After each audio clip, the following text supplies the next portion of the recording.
ॐ वायुः अनिलम् अमृतम् अथ इदं भस्मान्तं शरीरम् ॐ कृतो स्मर क्लिबे स्मर कृतं स्मर।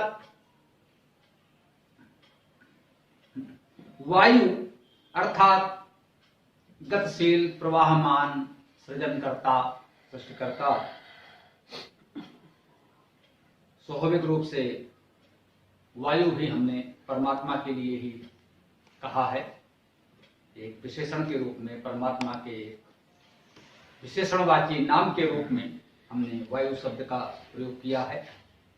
अनिलम, अनिल, अनिल का अर्थ भी प्राणवान, प्राणदाता, स्पंदनशील, चेतन तत्व है। और अमृतम, वो अमृत है, अमर है। इस अध्याय में हम आत्म तत्व के शुद्ध स्वरूप की चर्चा कर रहे हैं। यजुर्वेद का अंतिम अध्याय वेदांत है। वेद का अंतिम अध्याय, अंतिम चरण, उसके फल की प्राप्ति है। संपूर्ण वेद विद्या हमें उस परम तत्व, आत्म तत्व से एकाकार करती है, साक्षात करती है। ये हमारे मानव जीवन का चरम लक्ष्य है, वेद विद्या की चरम उपलब्धि है। उस रूप में ये मंत्र हमको उस आत्म तत्व और हमारा जो सांसारिक स्वरूप है, ये शरीर है, उसके विषय में बताएगा।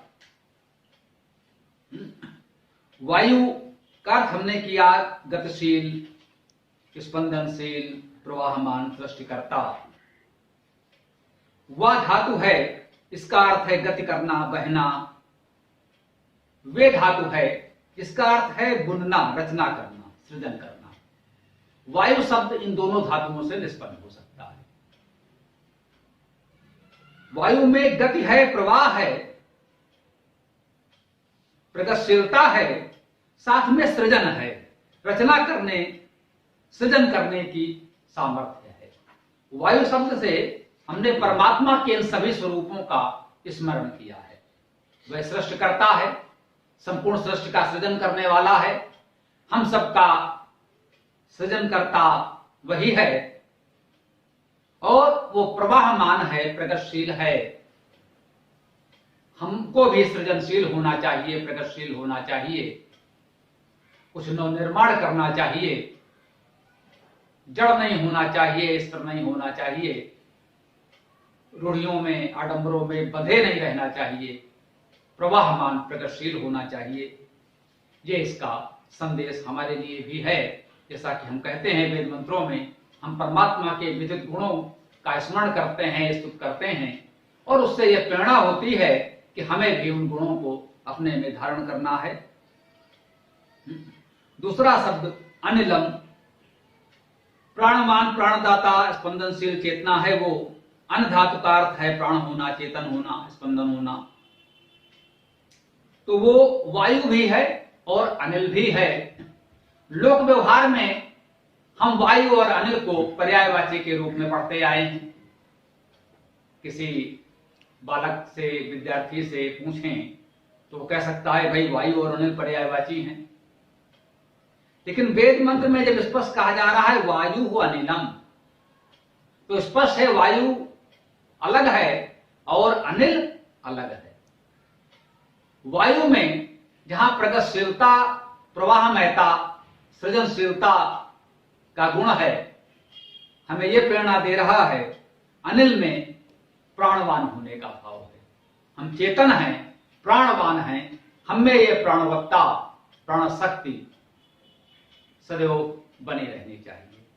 श्वास प्रश्वास चल रहा है तब तक हम एक दृष्टि से, भौतिक दृष्टि से, सांसारिक दृष्टि से कह सकते हैं वह जीवित है, प्राणवान है।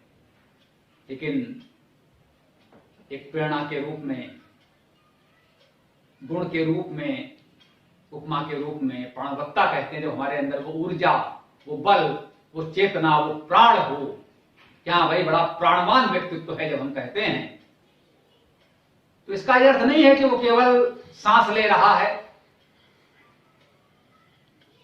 वो ऊर्जा, वो बल, वो आत्मबल, मनोबल, वो साधना, वो चेतना उसके अंदर दिखती है, वो प्रस्फुटित होती है, प्रकाशित होती है, तो हम कहते हैं ये महान प्राणवान व्यक्तित्व है।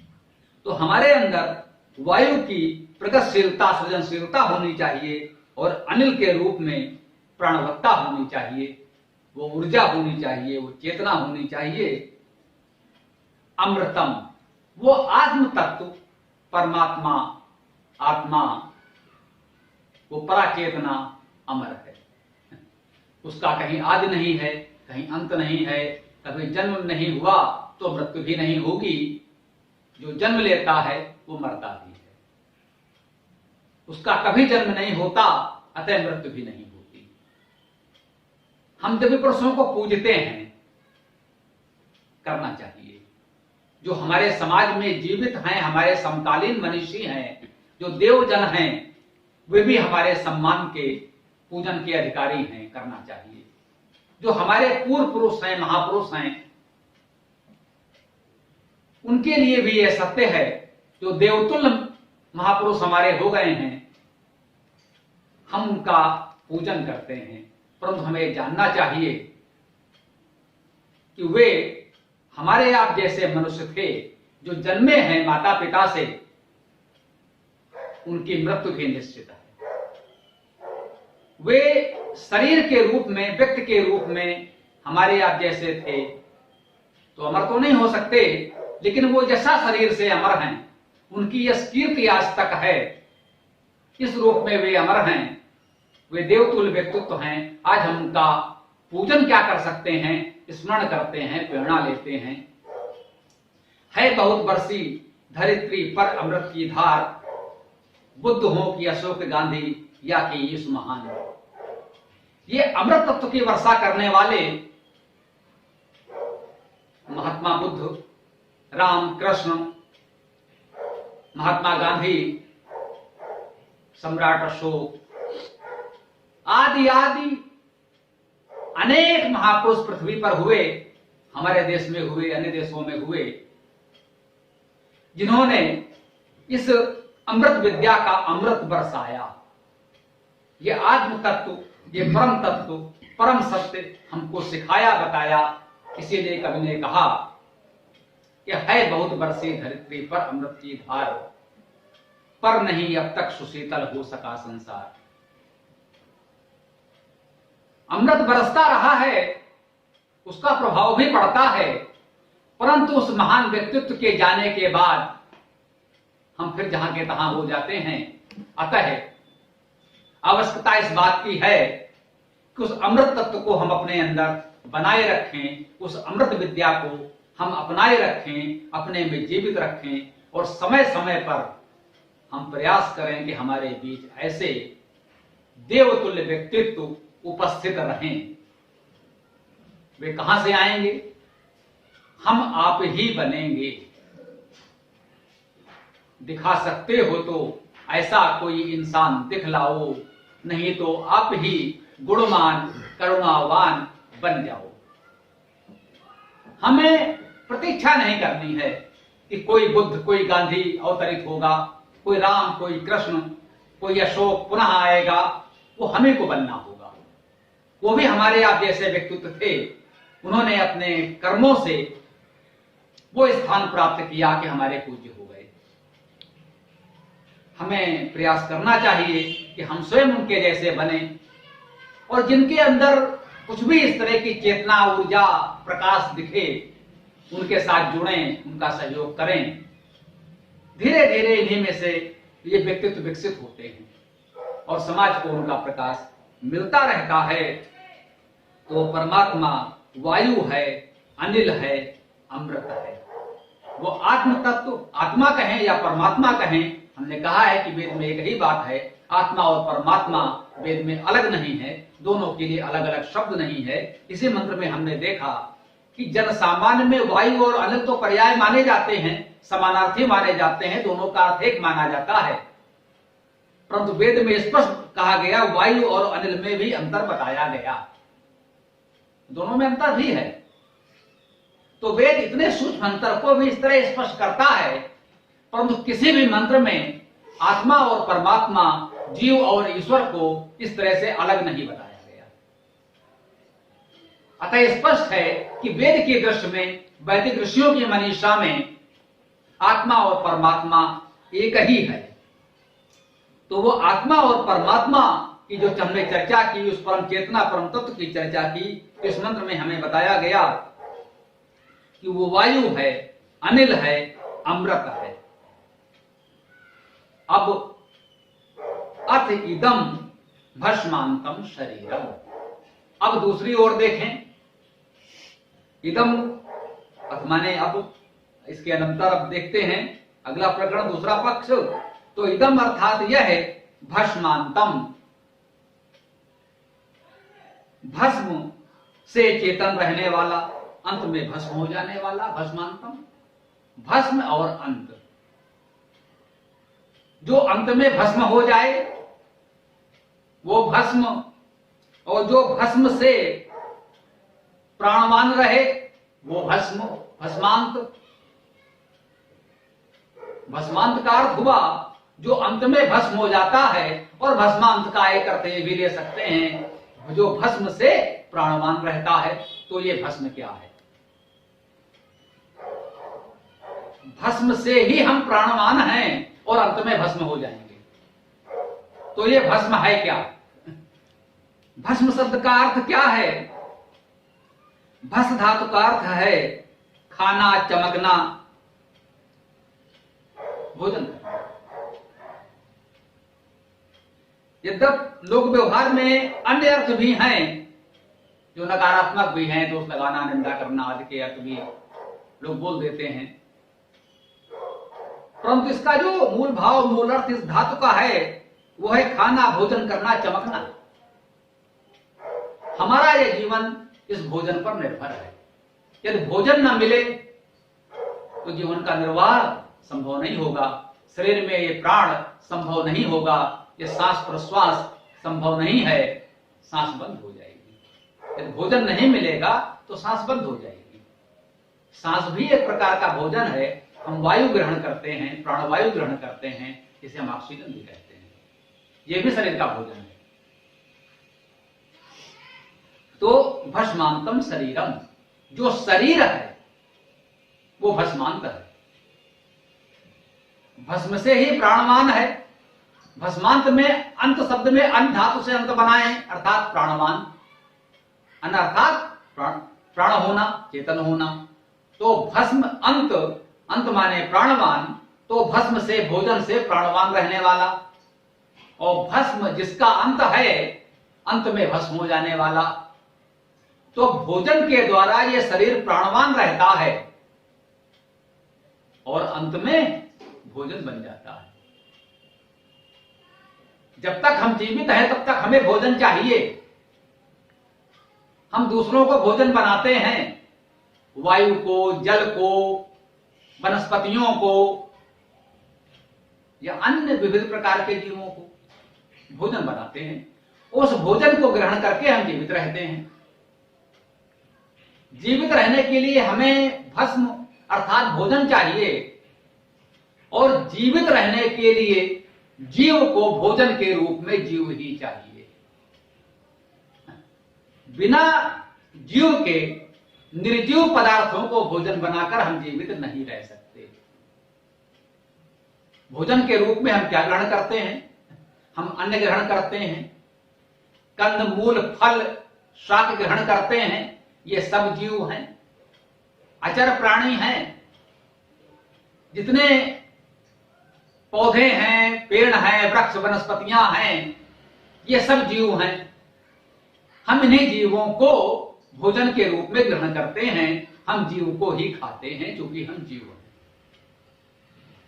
मनुष्य जैसा विकसित जीव या अन्य पशु प्राणी जो भी हैं, वो जीव को ही भोजन बनाकर, जीव को खाकर ही जीवित रहते हैं। इन विकसित जीवों में बहुत विकास हुआ, लेकिन एक विकास से हम वंचित रह गए। हम निर्जीव को भोजन नहीं बना सकते। हम निर्जीव को भोजन के रूप में परिवर्तित नहीं कर सकते। जो जीव है हम उसी को खाकर जीवित रह सकते हैं। अतः यदि कोई इस चरम अहिंसा की कल्पना करता है तो उसका जीवन संभव नहीं होगा। हमें अपने जीवन रक्षा के लिए किसी न किसी के जीवन का उपयोग करना पड़ता है। हम केवल इतना ही कर सकते हैं, विवेकपूर्ण चयन कर सकते हैं।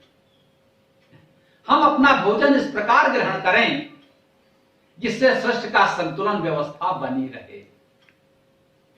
यदि हम केवल प्रकृति को नष्ट ही करते रहें अपने भोजन के लिए, अपने जीवन के लिए, तो कुछ समय के पश्चात हमारे लिए भोजन का अभाव हो जाएगा।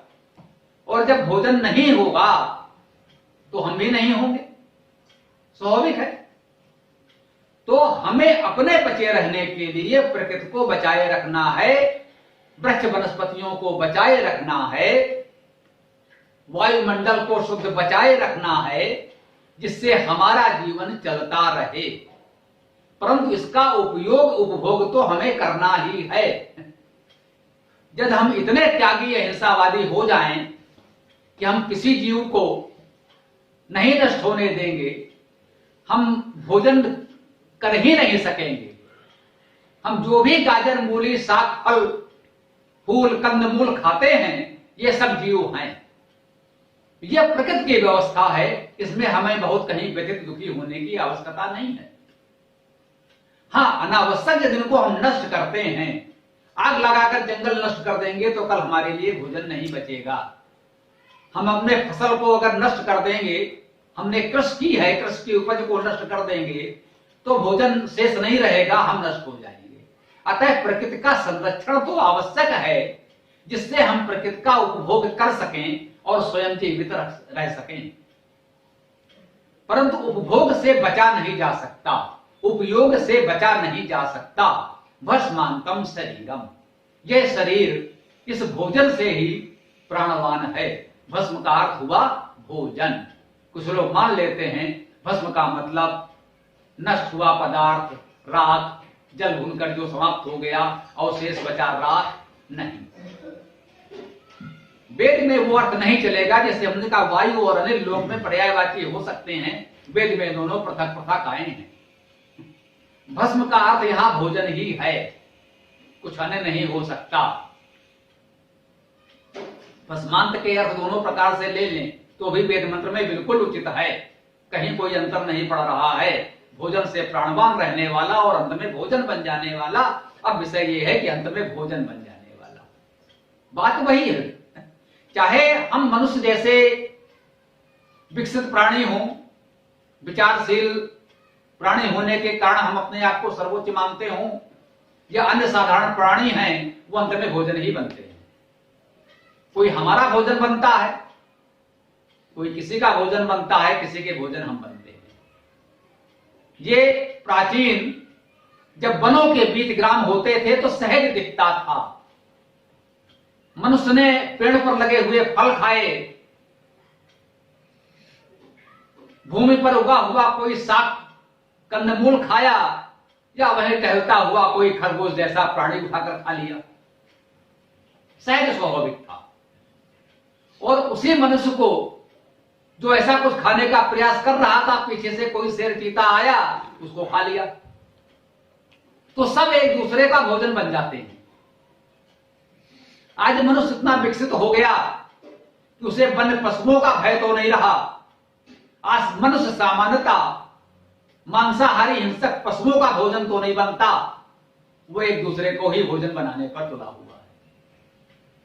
आज मनुष्य मनुष्य को ही भोजन बना लेता है, मनुष्य मनुष्य को ही नष्ट करता है, मनुष्य मनुष्य को ही खा जाता है। प्रत्यक्ष इस तरह से नहीं, परोक्ष रूप से सही मनुष्य मनुष्य को नष्ट करके जीवित रहने का प्रयास कर रहा है, दूसरे को नष्ट करके अपने आप को जीवित रखने का प्रयास कर रहा है। ये पशु प्रवृत्ति है, ये अनुचित है, ये नहीं होना चाहिए। हाँ, प्राकृतिक रूप से ये शरीर अंततः भोजन तो बनेगा ही। यदि सहज भाव से जीवन समाप्त होने के बाद, मृत्यु होने के पश्चात इस शरीर को छोड़ दिया जाए, तो जो प्रकृति के पशु पक्षी हैं वो इसे भोजन बना लेंगे। यदि भूमि में हम कहीं से दबा भी देंगे तो भी कुछ कीट पतंगे इसे भोजन बना लेंगे। अंततः शरीर जिन तत्वों से बना है, प्रकृति के उन तत्वों का भोजन बन जाएगा, उसमें मिल जाएगा। भोजन का अर्थ क्या है? हम जो कुछ भोजन के रूप में ग्रहण करते हैं वह हमारे शरीर का अंग बन जाता है, हमारे शरीर में पच जाता है, घुल मिल जाता है। उसी तरह से हमारा या किसी पशु का शरीर मृत्यु के पश्चात प्रकृति में घुल मिल जाएगा। भूमि में पड़ा रहेगा तो कह सकते हैं खाद बन जाएगा। खाद माने जो खाया जाए, जो खाद्य पदार्थ है, तो वो पेड़ पौधों का भी भोजन बन जाएगा। अगर वो कहीं मिट्टी के नीचे दब गया स्वाभाविक रूप से, या हमने प्रयास करके दबा दिया, तो धीरे धीरे वो वृक्ष वनस्पतियों का खाद बन जाएगा। उस भोजन को प्राकृतिक रूप प्राप्त हो जाने पर वृक्ष ग्रहण कर लेंगे, वो भोजन बन जाएगा। यदि हमने प्रयास पूर्वक या अनजाने में उस शरीर को जला दिया तो क्या होगा? तो भी यह शरीर जलकर विभिन्न वायु रूप होकर प्रकृति के उन्हीं तत्वों को प्राप्त हो जाएगा। वायु रूप हो गया, वायु में मिल गया ऑक्सीजन, हाइड्रोजन, नाइट्रोजन, जो कुछ शरीर में था वो सब अलग अलग हो गया और प्रकृति में मिल गया। जब वो प्रकृति में वायु में मिल गया तो वृक्ष वनस्पतियों का भोजन बनेगा। वो वृक्ष वनस्पतियां पुनः पशुओं मनुष्यों का भोजन बनेंगे और ये क्रम चलता रहेगा। भस्मांतम शरीरम, शरीर को प्राणवान रहने के लिए भोजन चाहिए और ये शरीर अंत में भोजन बन जाएगा। अब ये शरीर क्या है? शरीर शब्द का क्या अर्थ है? हम शरीर किसे कह रहे हैं और क्यों कह रहे हैं? शरीर शब्द में दो धातुएं संभव हैं। एक तो श्री धातु है जिसका अर्थ है सुनना। हमारे शरीर में ये सुनने की शक्ति है, हम सुन सकते हैं, ध्वनियों को सुन सकते हैं और हम चेतन हैं, प्राणवान हैं, विचारशील हैं, विवेकशील हैं, तो हम प्रकृति की ध्वनि को सुन सकते हैं, एक दूसरे की भावना को सुन सकते हैं, अर्थात समझ सकते हैं। भाई आप हमारी बात सुन सकते हैं, भाई सुनो तो हमारी बात, हम क्या कहना चाहते हैं भाई सुनो तो, अर्थात उसे समझो, अपनाओ, मानो। सुनने का अर्थ वेद में बहुत व्यापक है। सुनने में जानने समझने का भाव यहां निहित होता है। जैसे गति में जानने समझने पाने का भाव निहित होता है, वैसे सुनने में जानने समझने का भाव निहित होता है। तो शरीर का एक गुण श्री धातु से सुनने जानने समझने में है और एक और श्री धातु होती है जिसका अर्थ होता है फटना, हिंसा, मारना। कहते हैं जीर्ण शीर्ण हो जाना। जीर्ण माने पुराना, शीर्ण माने फटा हुआ, जल, जिसे हम लोग बोलचाल में कह देते हैं शीर्ण। तो वो इसी श्री धातु से बनता है। उसी तरह से शीर्ण हो जाने वाला, जिसे हम कहते हैं शीर्ण हो गया, फट गया, चिथड़े हो गया, ऐसा हो जाने वाला ये हमारा शरीर है। ये शरीर सदैव ऐसा नहीं रहेगा। सुंदर कमनीय काया जिस पर हमें आज गर्व है, इसको हम बहुत परिश्रम से सजाते संवारते हैं, तमाम उपयोगी कार्यों को छोड़ करके इसके सजाने संवारने लिपने पोतने में लगे रहते हैं। ये शरीर है, अंत में फट जाएगा, चिथड़े हो जाएगा, शीर्ण हो जाएगा, बिखर जाएगा। ये इस शरीर का मौलिक गुण है। इसी शब्द से ये शरीर बना है। इस शरीर का और कोई अर्थ होता ही नहीं। शाब्दिक अर्थ इस शरीर का यही होता है। जिसे अंत में शीर्ण हो जाना है, तार तार हो जाना है, चिथड़े हो जाना है, बिखर जाना है, वही शरीर है। सोचिए, हमारे मनुष्यों ने, ऋषियों ने इसको ये नाम दिया, क्या सोच कर दिया। हमको सदा स्मरण रहे, हम कभी भूले नहीं कि ये शरीर है। सदैव ऐसा सुंदर कमनी रहने वाला है नहीं। अतः इसकी उपयोगिता को समझें, इस शरीर को विभिन्न कार्यों के लिए उपयोगी बनाकर रखें, स्वस्थ रखें, इसके लिए यथासंभव अधिक से अधिक प्रयास अवश्य करें, लेकिन केवल इसे सुंदर दिखने के लिए सजाने संवारने में न लगे रहें, क्योंकि अंततः तो इसे क्षीण होना ही है, इसीलिए इसे शरीर कहा जाता है। भस्मांतम शरीरम। अब हमने ये जान लिया कि वो जो आत्म तत्व है, पराचेतना है, परमात्म तत्व है, परमात्मा है, आत्मा है, वो कैसा है? वो वायु है, अनिल है, अमृत है। और दूसरी ओर ये हमारा जो शरीर है वो भोजन पर निर्भर है और भोजन ही बन जाने वाला है, अंततः जीर्ण शीर्ण होकर गए, चिथड़े चिथड़े होकर बिखर जाने वाला है। ये दो पक्ष हैं। ये परम तत्व, ये विद्या हमको बताई गई कि इन दोनों को हमें समझना है, और यदि हमने इन दोनों को समझ लिया तब हमें इससे क्या सीखना है, क्या करना है। इन बातों को जानकर मन में प्रश्न उठता है कि भाई ऐसा है, ये तो सत्य है, मान लिया, अब हमें करना क्या है इससे? भाई क्या करें, हम तो फंस गए, इधर जाएं कि उधर जाएं, शरीर के बिना साधना नहीं होगी और शरीर तो नष्ट होने वाला है, इसकी कितना ध्यान करें हम। तो कहते हैं नहीं भाई, इन दोनों को समझो। अभी पिछले मंत्रों में, पिछले सूक्तों में हमने यही समझा कि विद्या हो अविद्या हो,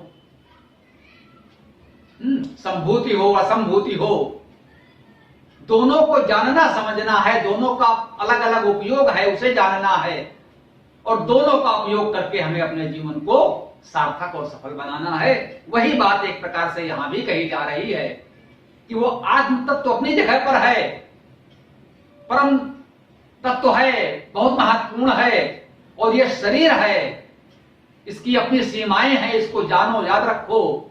तो करो क्या? जीवन की सार्थकता किसमें है? ओम कृतो स्मर कृतो। ओम हम जानते हैं ओम परमात्मा का मूल नाम है, ऐसा वेद विद्या में, वैदिक विचारधारा में हम मानते हैं। ओम अव्यय है, इसमें कोई धातु खोजने की आवश्यकता नहीं है।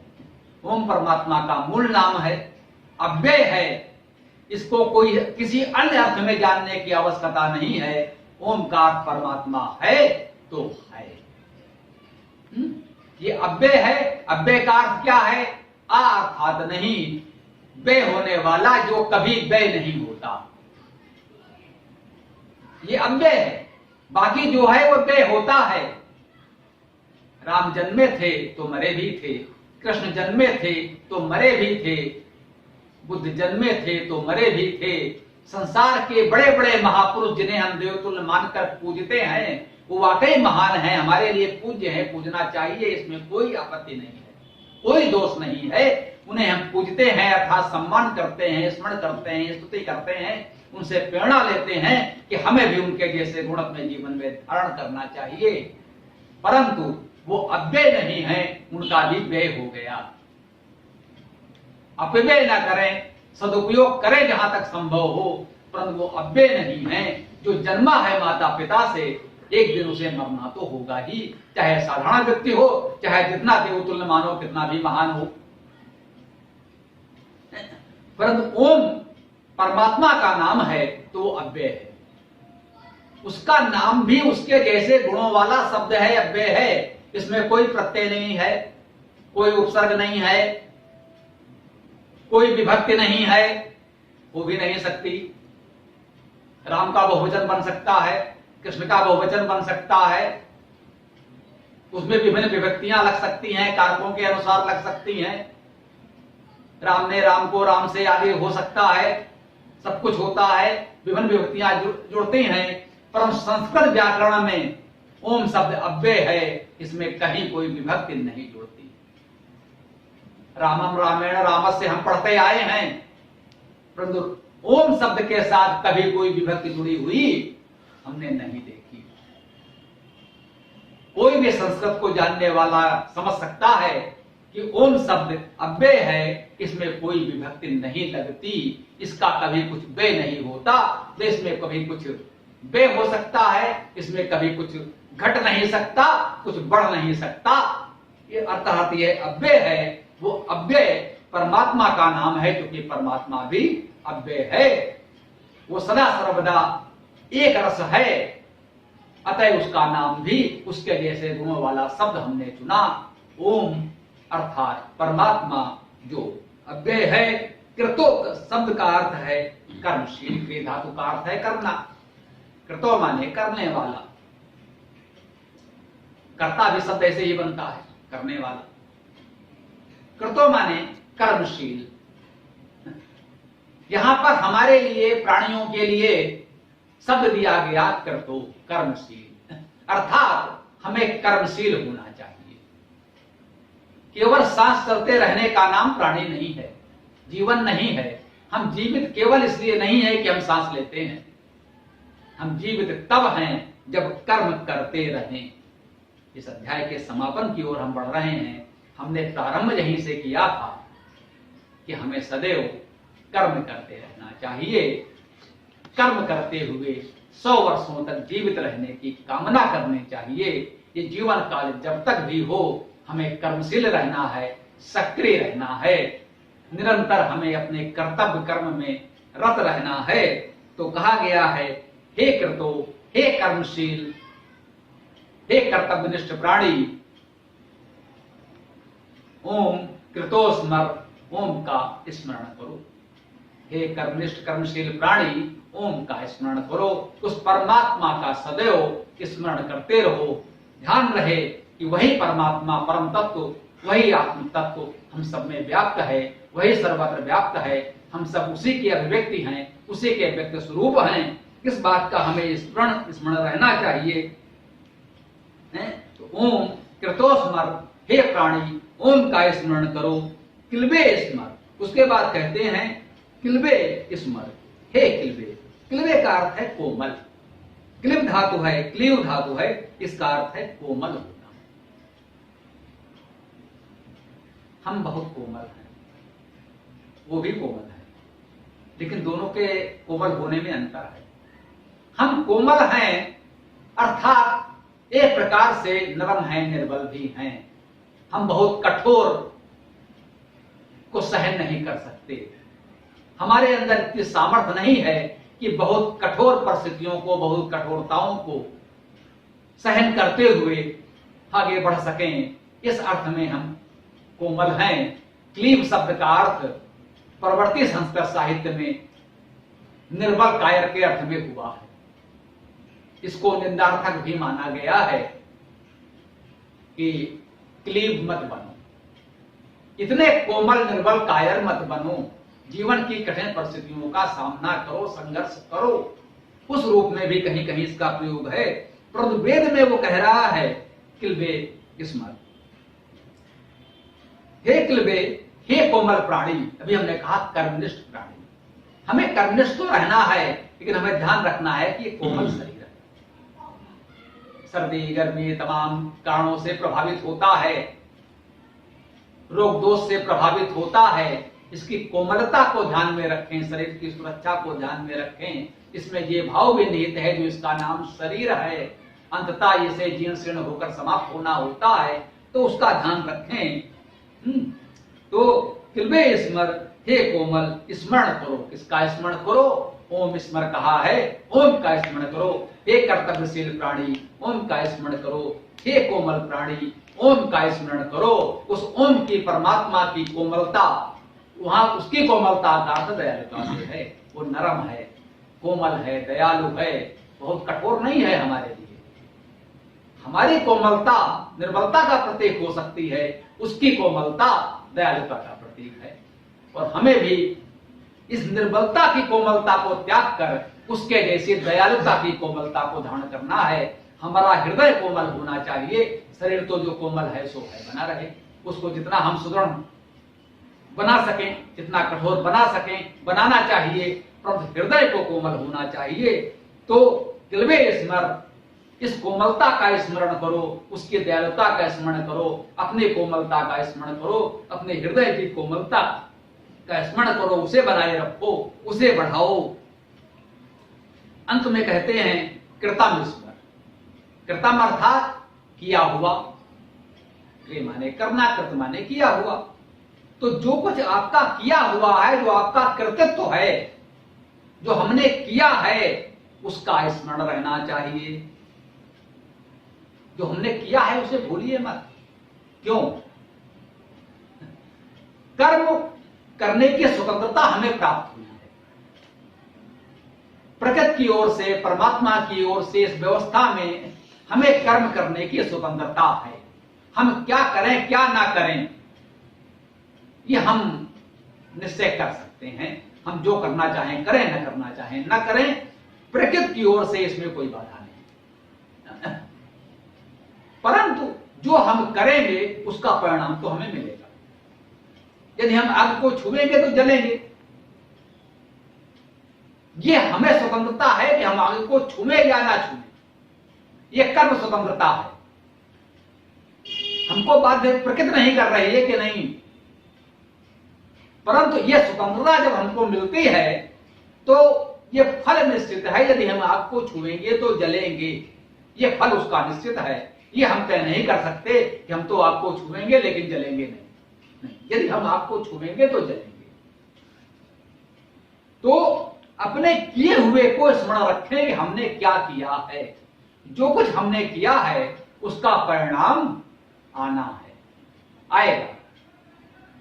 तो अगर हमने जाने अनजाने सोच विचार कर या भूलवश भी आपको छुआ है, हमें स्मरण रखना चाहिए कि उससे जलन होगी। उसके लिए हमें तैयार रहना चाहिए, उसका सामना हमें करना चाहिए। यदि हमने कांटों भरे पौधे पर हाथ रख दिया है तो कांटे चुभेंगे। हमें उस चुभन के लिए तैयार रहना चाहिए, मान लेना चाहिए ठीक है, जाने अनजाने सोच विचार कर जैसे भी अगर हमने छुआ है, कांटा चुभा है तो ठीक है, उसका उपचार हम करेंगे। हमें स्मरण रहे कि हाँ, हम जो कर्म कर रहे हैं उसका फल हमें प्राप्त हो रहा है। इतना अवश्य यहां पर दोहरा सकते हैं कि हमने कहा कि कर्म का स्मरण करें, हमें कर्म की स्वतंत्रता है, फल उसके अनुकूल मिलेगा। तो इसको कुछ लोग अनावश्यक खींच देते हैं कि जो इस बार कर्म कर रहे हो अगले जन्म में ये फल मिलेगा, या मृत्यु के पश्चात स्वर्ग में नरक में ये फल मिलेगा। नहीं भाई, ये संभव नहीं। हम जो अभी कर्म कर रहे हैं उसका फल अभी यही मिलेगा। उसमें कहां कितना विलंब होता है वो तो ठीक है, ये भी निर्भर है आपकी तीव्रता पर। बहुत तेज आग है तो तुरंत ही जल जाएंगे, और हल्का है तो कुछ देर बाद हमको एहसास होगा हमने किसी कर्म की खो चुका है। इतना तो हो सकता है।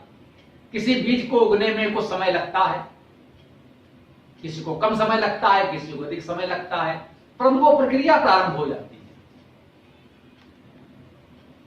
इसको ये नहीं मानना चाहिए कि मरने के बाद या अगले जन्म में कोई फल मिलेगा। कुछ नहीं मिलेगा। जो कुछ मिलना है अभी मिलेगा, इसी जन्म में मिलेगा, कुछ ही समय में मिलेगा।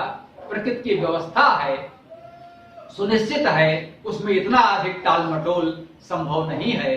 तो जन्म जन्मांतर तक कर्म का फल रुका रहे या मरने के बाद की प्रतीक्षा करता रहे, यह संभव नहीं है।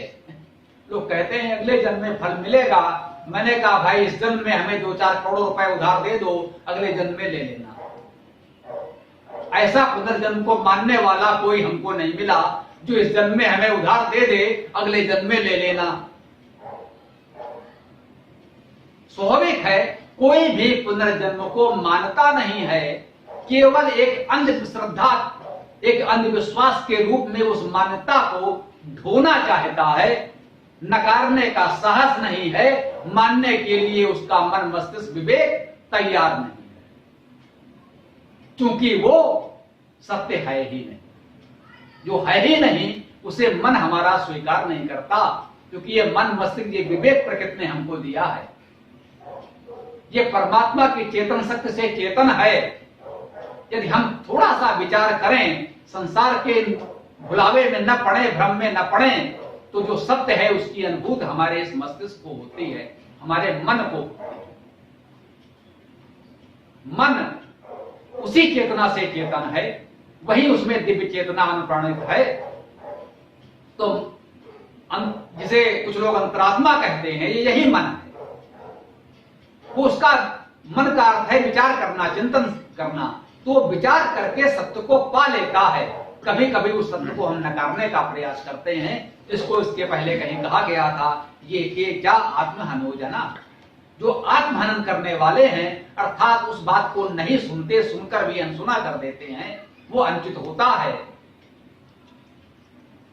तो ये ध्यान रखें कि इस प्रकार से हमने कहा कि कृतम स्मरण, अपने किए हुए का स्मरण अवश्य करें, क्योंकि उसका फल हमें अभी यही इसी जन्म में, इसी जीवन में मिलना है। उसमें बहुत अधिक विलंब नहीं होता। इस अध्याय में हमने ये भी पढ़ा था, न कर्म लिप्यते रहे, नर में सब कर्म अलिप्त रहे। कर्म आपके साथ इस तरह नहीं चिपक जाएंगे कि जन्म जन्मांतर तक बंधे रहें। जो कुछ होना है वो परिणाम लगभग तुरंत मिल जाता है। जो भी सुफल दुष्फल हमको मिलना है वो मिल जाता है। इस भावना के साथ हम ध्यान रखें कि वो आत्म तत्व परम चेतन सत्ता वायु है, अनिल है, अमृत है, और यह भोजन पर निर्भर हमारा शरीर है, अर्थात अंत में समाप्त हो जाने वाला है, जीर्ण शीर्ण होकर बिखर जाने वाला है। तो ऐसे में हमारा दायित्व क्या है, कर्तव्य क्या है? वेद हमारा मार्गदर्शन करता है कि हमें उस ओम का स्मरण करना चाहिए, उस परमात्मा का स्मरण करना चाहिए, अपने कर्मों को याद रखना चाहिए, स्मरण रखना चाहिए कि जो कुछ हम जैसे कर्म करते हैं, जो हमने कर्म किए हैं, उसके अनुसार हमें फल प्राप्त होता है।